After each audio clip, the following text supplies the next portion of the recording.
Hello, my name is Major Mike Webb, and at the outset, let me state for the record that I am not an attorney, and so this is not, shall we say, legal advice, so much as a common sense approach based upon what we shall frame as considerable experience and intimate familiarity.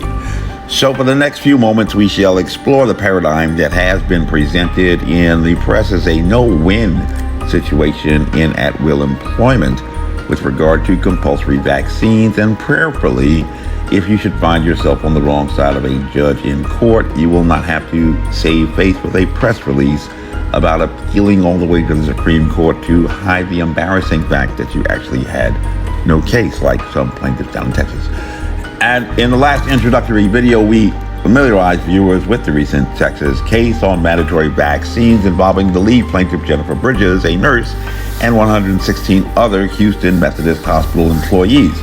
And one of the last cases in the Commonwealth to decide the issue of at-will employment, Johnson v. William E. Wood and Associates back in 2016, which framed its understanding of at-will employment in the Commonwealth by stating when an employment contract does not specify a time period for its duration, either party is ordinarily at liberty to terminate it at will, on giving reasonable notice of his intention to do so.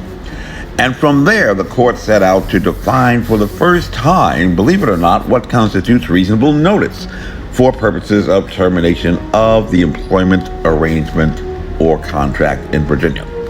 The Virginia Supreme Court took the position in 2016 that at-will employment offers maximum flexibility to an employer and an employee, mutual. They stated that an employee remains at liberty to leave his employment for any reason or for no reason. They acknowledged by the same token the employer is free to terminate the employment relationship without the need to articulate a reason. And they reiterated that we have observed that an employer may terminate an at-will employee at any time without more ado. And your progressive pro-labor unions court, after that, concluded progressively that imposing a requirement of reasonable advance notice is antithetical to the flexibility that lies at the heart of the at-will doctrine and would undermine the indefinite duration element of at-will employment. Did anyone thereafter wake up surprised?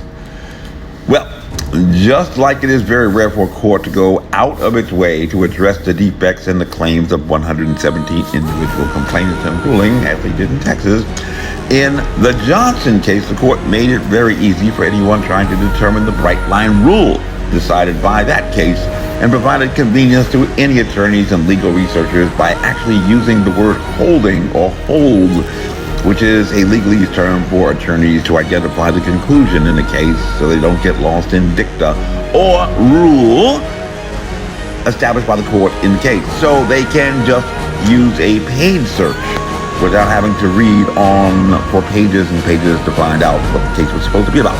But consider this rule stated in the Johnson case. We hold, as in we hold these truths, we hold that the phrase reasonable notice simply means effective notice that the employment relationship has ended.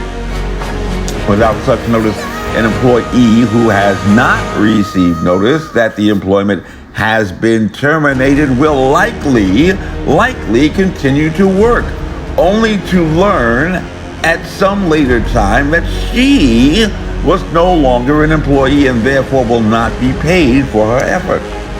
Consider this rule from an impeachment inquiry when quid pro quo was not understood by a majority of Americans to mean bribery, but rather workplace sexual harassment. The court imagines a workplace where somewhere in Virginia, you're an employee who they say, with the feminine pronoun, may be facing unwanted sexual advances or facing discrimination and be wholly unaware that a hostile work environment exists and will simply continue working until that point at which she is provided a reasonable notice. Quite an assumption about our employee. In the Johnson decision, the court goes further to articulate this conclusion by stating that similarly, an employer who has not received effectual notice that the employee has quit might well continue paying the employee who no longer works there. I don't know to what degree that goes on in Virginia or anywhere, but to avoid this problem of uncompensated effort or undeserved compensation, a requirement of reasonable, i.e. LS, that is effectual notice, makes sense, the court said. Do you understand what the Johnson court decided? They framed the problem before the court as one in which there might actually be some person who might continue to work at a company without being compensated and not notice. A crazy scenario that might only happen in a comedy movie, but at least now we can rest assured that there is a court ruling to ensure that in Virginia that will never occur or, shall we say, recur in real life.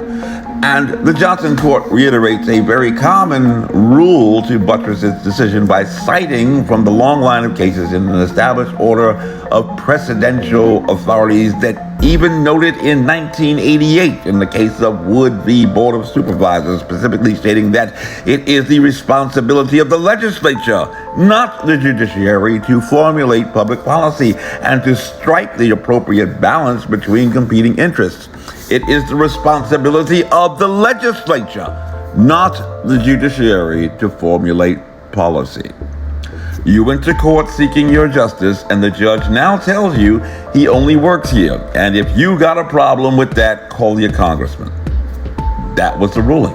And that was a progressive court making what is often described by courts as a common sense rule, with the implication being if you don't agree, then you obviously lack common sense.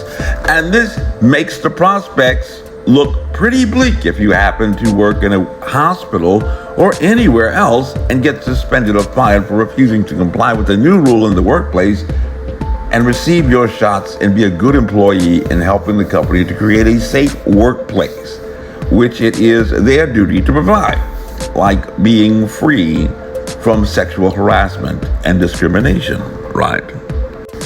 And since most would agree that an employer has a right and a duty to provide a safe workplace and non-hostile work environment, most folks would simply comply with the requirement to get vaccinated like everybody else. But isn't the operative word here the provision for safety? Isn't the question whether your taking the vaccination actually creates a safe workplace or even a safer workplace in quid pro quo exchange for your agreement to relinquish your rights for the privilege of working at the company? So when your employer makes a video like the Arlington Public School Board did and says that taking the vaccine is safe and will make you safe, you need to think like a lawyer and challenge the contention that the vaccine is actually safe. And even further, challenge the notion that it will make you safe or make the workplace safe for anyone else. This briefing is unclassified, as you were. My name is Major Mike Webb, and by God, I am running for Arlington Public School Board. Let's keep Mike Webb away from our schools. Honest, carry on. This advertisement was authorized by Mike Webb.